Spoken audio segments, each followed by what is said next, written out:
bibliothécaire. Si vous voulez un peu de surnaturel, vous êtes sur la bonne vidéo. Surtout, n'oubliez pas de vous abonner, cliquez sur la cloche et laissez un petit like sur la vidéo. Ça fait toujours plaisir. Et maintenant, ouvrez bien vos oreilles. C'était l'été 1940. Quelques semaines seulement après une évasion de justesse des armées britanniques à Dunkerque. Et le Royaume-Uni était préparé à l'assaut de l'invasion allemande. Sur la côte sud du pays, l'une des nombreuses zones menacées d'invasion par la mer, les villes et les villages ont été transformés avec des sacs de sable, des barricades et des barbelés, et avec des volontaires qui surveillaient la mer et le ciel. La bataille d'Angleterre n'avait pas encore atteint son apogée, mais l'on pouvait entendre le bourdonnement des avions ennemis voler au-dessus de la ville. Dans la ville de Highcliffe-on-Sea, raconte l'histoire, un groupe secret de sorcières et de chercheurs spirituels aurait décidé de faire ce qu'ils pouvaient pour défendre leur pays. On dit qu'ils se sont donné rendez-vous dans une ancienne forêt avant minuit le 1er août 1940, la veille du jour des Lammas, une fête des récoltes et l'un des grands sabbats de la région néo-païenne connu sous le nom de Wicca. Là, on dit qu'ils ont organisé un assaut magique contre l'esprit d'Adolf Hitler dans la lointaine Berlin. Tout cela au moyen d'un rituel qui est devenu connu sous le nom du code militaire fictif Opération Cône de pouvoir. Dans son livre de 1954, Witchcraft Today, Gardner a écrit que les invasions avaient été repoussées par magie à 2 reprises auparavant dans l'histoire anglaise. La première en 1588, lorsque l'armada espagnole s'est découragée après avoir été dispersée par les tempêtes, puis en 1805, lorsque Napoléon a annulé son projet d'invasion d'Angleterre. Un conte populaire anglais raconte que l'amiral britannique à l'époque de l'armada, Francis Drake, avait rejoint un groupe de sorcières de la mer à un promontoire appelé Devil's Point, près du port naval de Plymouth, pour attaquer les navires espagnols qui approchaient avec une tempête. On dit que les jours de brouillard à Devil's Point, des chants désincarnés de Drake et des sorcières peuvent être encore entendus à l'heure actuelle. Et au début du XIXe siècle, un autre groupe de sorcières anglaises a jeté des sorts pour dissuader Napoléon. Gardner a affirmé que des rituels similaires avaient été utilisés en 1940 contre le leader nazi par un clan secret de sorcières qui vivait autour de Highcliffe. Les sorcières ont jeté des sorts pour empêcher l'atterrissage d'Hitler après la chute de la France, écrit-il dans Witchcraft Today. Ils se sont rencontrés, ont levé le grand cône du pouvoir et ont dirigé la pensée vers le cerveau d'Hitler. Vous ne pouvez pas traverser la mer. Vous ne pouvez pas traverser la mer. Tout comme l'arrière-grand-père l'avait fait à Bonny et leurs ancêtres plus éloignés l'avaient fait à l'armada espagnole. Je ne dis pas qu'ils ont arrêté Hitler, a ajouté Gardner. Tout ce que je dis, c'est que j'y ai vu une cérémonie très intéressante se dérouler dans l'intention de lui donner une certaine idée.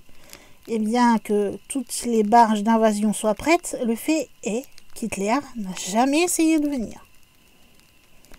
L'auteur britannique et Wiccan Philip Heselton, qui a fait des recherches sur l'opération Cone of Power pour Witchfather et plusieurs autres livres, pense que 17 personnes ont participé au rituel de la Massive en 1940, y compris des membres d'une famille locale qui seraient des descendants de sorcières.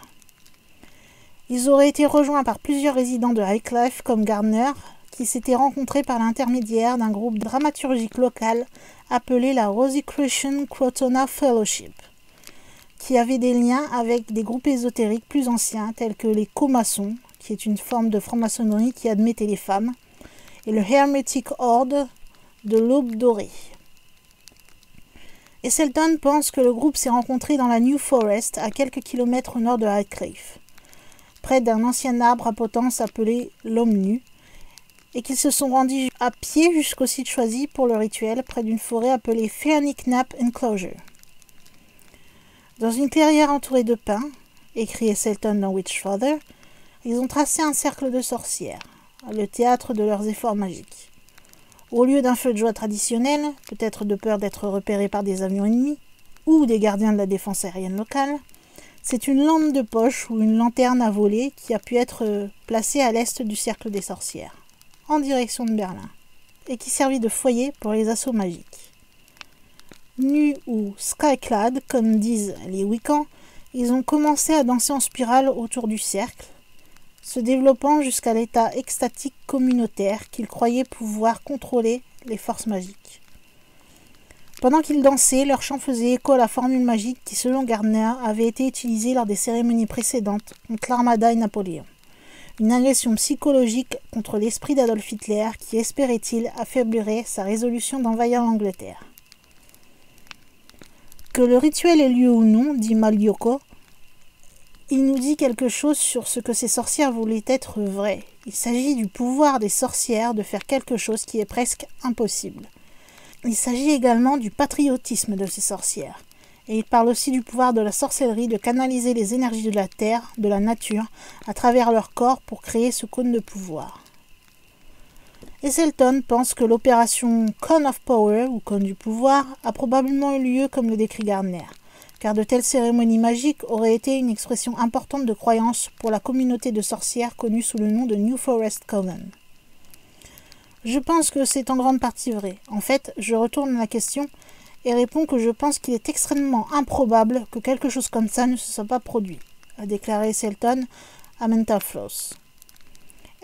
Esselton souligne que le groupe avec lequel Gardner était impliqué, le soi-disant New Forest Coven de sorcières, était pour la plupart trop vieux pour rejoindre les forces armées militaires ou de défense civile, mais qu'ils étaient motivés par l'époque pour participer à la défense de leur pays, et cela, quelle que soit la manière qu'ils pouvaient utiliser pour le réaliser. Et ils ont utilisé donc les compétences qu'ils pensaient posséder, qui étaient donc des compétences magiques. L'opération Cone of Power était exactement le genre de choses que ces gens auraient pu faire.